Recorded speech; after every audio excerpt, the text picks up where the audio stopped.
السلام علیکم ورحمۃ اللہ وبرکاتہ. بسم اللہ الرحمن الرحیم. صلی اللہ علی رسول الکریم. اما بعد. میں محمد عارف فیدی ایک اہم مسئلے کو لے کر آپ کی خدمت میں حاضر ہوا ہوں. مسئلہ ہے صدقۃ الفطر. رمضان المبارک کے اختتام پر کی جانے والی یہ بڑی اہم ترین عبادت ہے صدقۃ الفطر.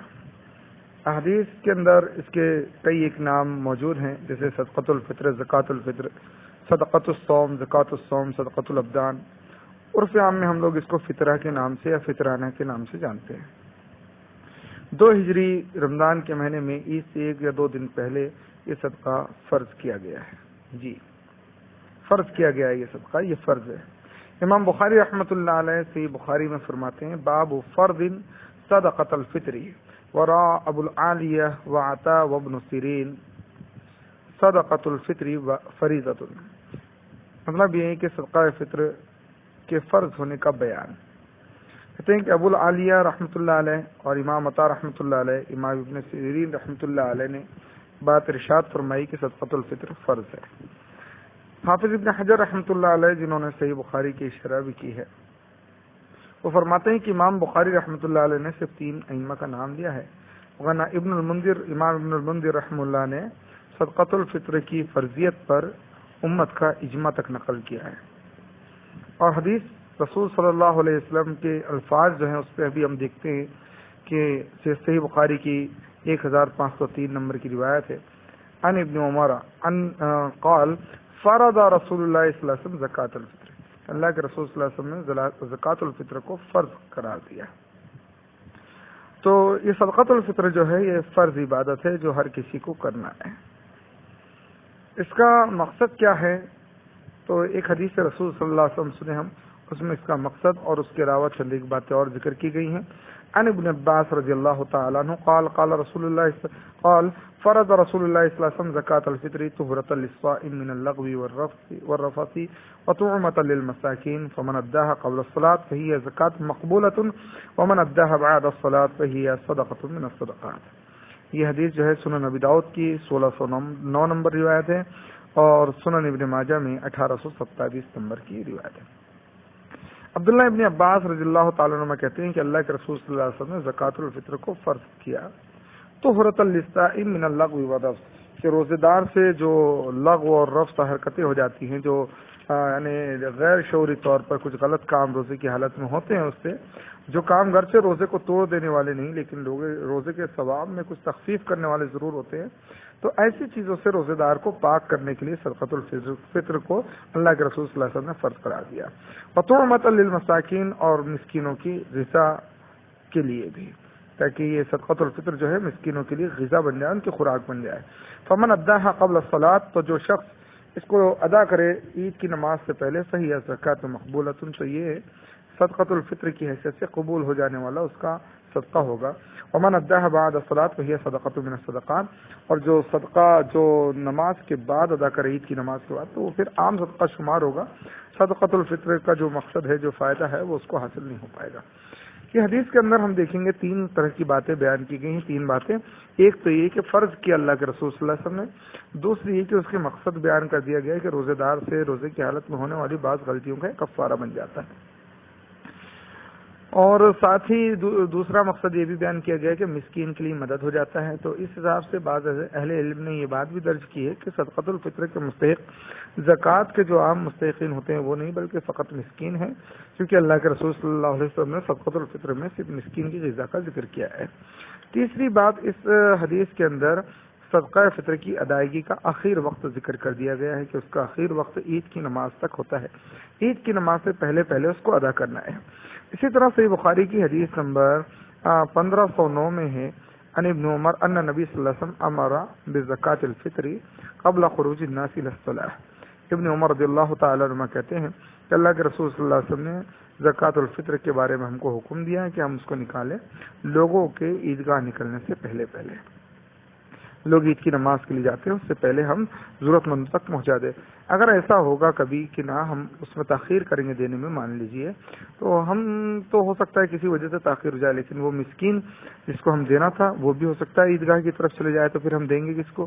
اس لیے لوگ نکلے عیدگاہ کی طرف، اس سے پہلے ہم کو صدقۃ الفطر ادا کر دینا چاہیے. دونوں روایتوں میں صدقۃ الفطر کے اخیر وقت کی بات بتلائی گئی کہ یہ اخیر وقت ہے. ابتدائی وقت کیا ہے تو اس کے لیے کوئی واضح دلیل موجود نہیں کہ اس کا وقت شروع کب سے ہوتا ہے. اکثر علماء نے جو یہ بات کہی ہے کہ شوال کا چاند دیکھنے کے بعد سے شروع ہوتا ہے وقت، تو یہ اس بنیاد پر ہے کہ نمبر ایک تو ایک اس کا نام صدقۃ الفطر ہے تو وہ نام کی بنیاد پر اس چیز کو کہتے ہیں. کہ زکوٰۃ الفطر نام ہے تو نام کی بنیاد پر، کیونکہ عید الفطر ہے اسی مناسبت سے. دوسرا ہے کہ اس کا مقصد جو ہے طہرۃ للصائم، روزے دار کو پاک کرنا ان غلطیوں سے جو روزے کی حالت میں سو جاتی ہیں، ان غلطیوں سے پاک کرنا مقصد ہے. تو وہاں پہ بھی ان کا نظریہ یہی ہے کہ جب بولتے ہیں کہ روزہ سب ہو جائیں گے اس کے باوجود بھی اس کے بعد ہی اس سے ہونے والی خطا کا کفارہ دیا جائے گا. تو اس طرح سے یہ لوگ اس کو عید کی چاند دیکھنے کے بعد سے عید کی نماز کے پہلے تک دینا کہتے ہیں. اور یہ بات صحیح بھی ہے کہ اسی وقت میں ہم کو دینا چاہیے، عام طور پر یہی معمول رہا ہے. لیکن اگر کوئی شخص قبل از وقت کچھ دن پہلے یا کچھ دینا چاہے تو اس تعلق سے صحابہ کرام کا جو عمل ہے وہ بھی بحیثیت دلیل کی میں آپ کی خدمت میں پیش کر دیتا ہوں. صحیح بخاری میں حدیث نمبر 1511 ایک لمبی روایت ہے. حضرت نافع جو عبداللہ ابن عمر رضی اللہ تعالی عنہما کے غلام ہیں وہ بیان کرتے ہیں. اس کا ایک حصہ میں آپ کے سامنے پڑھ رہا ہوں کہ کان ابن عمر یعطی عن الصغیر والکبیر، کہ ابن عمر رضی اللہ تعالی عنہ جو ہیں اپنے گھر کے ہر چھوٹے اور بڑے سب کی طرف سے صدقۃ الفطر دیا کرتے تھے. حتی ان کا نا لیعطی عن بنی، یہاں تک کہ میرے بیٹوں کی طرف سے بھی دیتے تھے. وکان ابن عمر یعطیها الذین یقبلونها، اور ابن عمر رضی اللہ تعالی عنہما ان کو دیا کرتے تھے جو اس کو قبول کرتے ہیں، جو صدقۃ الفطر وصول کرتے ہیں. وکانوا یعطون قبل الفطر بیوم او یومین، اور صحابہ کرام کا طریقہ تھا کہ وہ عید الفطر کے ایک دن یا 2 دن پہلے دے دیا کرتے تھے. اب اس میں بھی 3 چیزیں اس روایت میں آپ نے غور کیا ہوگا تو معلوم ہوئی ہوگی. نمبر 1 تو یہ کہ گھر کا جو کفیل ہے وہ گھر کے تمام افراد کی طرف سے صدقۃ الفطر ادا کرے گا. جی، گھر کے کفیل کی ذمہ داری ہے. کہ حضرت نافع اس گھر کے ممبر نہیں تھے، حضرت ابن عمر کے وہ غلام تھے، اور نافع کی اولادیں بھی ابن عمر کے کوئی رشتہ دار نہیں تھے، غلام کے بیٹے تھے. لیکن ابن عمر کیونکہ ان سب کے کفیل تھے تو وہ اپنے گھر کے چھوٹے بڑوں سب کی طرف سے دیتے تھے، یہاں تک کہ حضرت نافع اور ان کے بچوں کی طرف سے بھی دیتے تھے. اس سے ایک بات یہ بھی معلوم پڑتی ہے کہ اگر کوئی شخص کو ہم اپنے ارد گرد ایسا پاتے ہیں کہ وہ بہت زیادہ پریشان حال ہے تو ہم اس کی طرف سے صدقۃ الفطر دے سکتے ہیں. ایک اور بات یہ بھی سمجھ میں آتی ہے کہ کوئی شخص ہماری ماتحتی میں اگر رہتا ہے، مثلا ہمارے گھر کوئی نوکر ہے، وہ ہمارے ہاں کھانا پینا کر رہا ہے، یا ہمارے ہاں کوئی خاتون ہے جھاڑو پوچھا کرنے والی ہے، اس طرح کوئی اور ماتحتی میں ہے، تو پھر ہماری ذمہ داری ہے کہ ہم اس کی طرف سے بھی صدقۃ الفطر ادا کریں. دوسری بات یہ بھی ہے کہ یہ ابن عمر رضی اللہ تعالیٰ عنہ جو ہے یہ اس کو دیا کرتے تھے، اس کو قبول کرتے تھے. تو اس دور میں کچھ صدقۃ الفطر اجتماعی طور پر جمع بھی کیا جاتا تھا، تو وہاں پر جا کر جمع کر دیتے تھے، ان کو دے دیا کرتے تھے تاکہ وہ مستحقین تک پہنچا دیں. اور تیسری چیز یہ کہ وہ عید کے 1 یا 2 دن پہلے بھی دے دیا کرتے تھے، جیسے کہ اس روایت کے اخیر الفاظ میں یہ صحابہ کرام کا طریقہ ہے. تو ایسا آج اب ہم بھی کر سکتے ہیں، ضرورت پڑنے پر عید کے 1 یا 2 دن پہلے دے سکتے ہیں. بہرحال جتنا تاخیر سے دیا جائے میں سمجھتا ہوں اتنا بہتر ہوگا، اسی بنیاد پر کہ عام طور پر معمول جو رہا ہے، اللہ کے رسول صلی اللہ علیہ وسلم کی جو حدیث اشارہ کرتی ہیں وہ یہ کہ اس کو عید کی نماز سے پہلے دینے کی بات کہی گئی ہے. تو جتنا تاخیر ہو اتنا زیادہ بہتر ہوگا. اب ایک چیز یہ بھی ہے کہ کن لوگوں کی طرف سے صدقۃ الفطر دیا جائے، تو یہ بات بالکل عام ہے، تمام مسلمان بھائی بھی اس کو جانتے ہیں کہ صدقۃ الفطر ہر ایک شخص کی طرف سے، ہر مسلمان کی طرف سے. اس کے تعلق سے جو حدیث کے اندر الفاظ ہیں کہ علی العبد والحر والذکر والانثى والصغیر والکبیر من المسلمین، صحیح بخاری کی روایت ہے. صحیح بخاری کی روایت میں اس طرح کے الفاظ ہیں کہ غلام ہو تو اس کی طرف سے بھی، اور آزاد ہے اس کی طرف سے بھی، مرد ہے اس کی طرف سے بھی، عورت ہے اس کی طرف سے بھی، بچہ ہے بچی ہے ان کی طرف سے بھی، ہر کسی کی طرف سے دینا ہے. صحیح بخاری کی حدیث نمبر 1503 ہے، اس میں یہ بات موجود ہے. تو چاہے کوئی بھی شخص ہو، بزرگ ہو گھر میں، بیمار بھی ہیں، بستر میں پڑے ہوئے بھی ہیں، ان کی بھی طرف سے دینا ہے، بچہ بھی ہے، کچھ دن کا، 1 دن کا، کچھ گھنٹوں کا بھی بچہ ہے اگر وہ ہے تو اس کی طرف سے بھی دینا ہے. بعض لوگوں نے تو یہاں تک کہا ہے کہ جو حمل سے ہیں وہ اپنے پیٹ کے بچے کا بھی دیں گے، لیکن بہرحال یہ ایک علماء کا قول ہے جس پر ہم بحث نہیں کرنا چاہتے. خلاصہ کلام یہ کہ سب کی طرف سے دینا ہے. اب آخر چیز جو ہم کو جاننا ہے کہ کتنا دیں اور کیا دیں، صدقۃ الفطر میں کیا چیز دیں اور کتنا دیں. تو اس کے تعلق سے ایک حدیث رسول صلی اللہ علیہ وسلم دیکھیں، پھر اس کے خلاصے میں تمام باتیں شامل ہو جائیں گی. عن ابي سعيد رضي الله تعالى عنه قال كنا نخرج زكاة الفطر صاعا من طعام او صاعا من شعير او صاع من تمر او صاع من عقيق او صاع من زبيب. یہ صحیح بخاری صحیح مسلم کی روایت ہے. صحیح بخاری کے اندر 1506 نمبر میں یہ روایت ہم کو مل جائے گی. ابو سعید خدری رضی اللہ تعالیٰ عنہ ہیں کہتے ہیں کہ ہم زکوٰۃ الفطر نکالا کرتے تھے. کیا؟ ایک سا غلہ، صاع من طعام کا ایک سا غلہ نکالتے تھے. اب انہوں نے آگے ذکر کرنا چاہا کہ غلے کیسے، کہا صاع من شعیر او صاع من تمر او صاع من عقیق، یعنی ایک سا گیہوں دے دیتے تھے، یا ایک سا کھجور نکالتے تھے، یا ایک سا پنیر دیتے تھے، یا ایک سا منقع دیا کرتے تھے. یہ چیزیں ہم لوگ صدقۃ الفطر میں دیا کرتے تھے. حدیث میں دو باتیں ہیں. ایک تو یہ کہ اس کی مقدار بیان کی گئی جو ایک سا ہے، غلہ اس کی مقدار ذکر کی گئی ایک سا ہے، اور یہ ایک سا جو ہے قریب قریب ہمارے یہاں عام وزن کے مطابق 2.5 کلو گرام یا اس سے کچھ کم زیادہ ہوتا ہے. ایک اندازے کے مطابق 2.5 کلو گرام عمومی طور پر دیا جاتا ہے. بعض لوگ 2 کلو 600 گرام تک بھی دیتے ہیں. دوسری چیز حدیث میں ذکر کی گئی کہ صدقۃ الفطر میں اناج یعنی غلہ دینا ہے، اناج دینا ہے، غلہ دینا ہے. اس وقت میں جو غلے تھے جو کھانے میں استعمال ہوتے تھے ایسے غلے دینا ہے. ایسے غلہ نہیں جو میوجات میں استعمال ہوتے ہیں بلکہ کھانے میں. یہاں جن چیزوں کا نام دیا گیا ہے وہ اہل عرب کے عمومی طور پر کھانا ہوا کرتے تھے. اب تیسری چیز اس میں یہ مسئلہ آ جاتا ہے کہ قیمت دے سکتے ہیں یا نہیں دے سکتے. تو عام طور پر اہل علم کا یہ کہنا ہے کہ ہم کو صدقۃ الفطر میں غلہ ہی دینا چاہیے، لیکن بہت سارے اہل علم ایسے بھی ہیں جو قیمت کے جائز ہونے کے قائل ہیں. قیمت کے جو جائز ہونے کے قائل ہیں ان کا یہ کہنا ہے کہ ٹھیک ہے حدیث کے اندر غلہ موجود ہے، لیکن اس زمانے کے اندر غلہ بطور کرنسی کے استعمال ہوتا تھا. وہ لوگ غلہ دے کر کوئی بھی سامان خریدا کرتے تھے، غلہ دے کر جانور خرید لیا کرتے تھے، غلہ دے کر بہت ساری چیزیں خرید لیا کرتے تھے. تو غلہ ان کے یہاں بطور کرنسی کے استعمال ہوتا تھا، لہٰذا ہم لوگ آج جو کرنسی ہے وہ دے سکتے ہیں. ان کا استدلال اس طرح سے. بہرحال یہاں پر ہم خلاصے کے طور پر یہی بات کہیں گے کہ ہم کو دینا غلہ ہی چاہیے، لیکن اگر کسی علاقے میں ہم محسوس کرتے ہیں کہ وہاں غلے سے زیادہ بہتر مسکین کو ابھی پیسے کی ضرورت ہے، یا ہماری کچھ حالات کی ایسی مجبوری ہے کہ ہم غلہ نہیں دے پا رہے ہیں، تو ایسے وقت میں اس غلے کی قیمت ہم دے سکتے ہیں. ایک اور بہت اہم مسئلہ ہے کہ غلہ دینے کی بات آ گئی، چند غلوں کے نام بھی آ گئے. کیا ہم ان سب غلوں کو ملا کر ایک سا اناج بنا کر ایک صدقۃ الفطر تیار کر سکتے ہیں کیا؟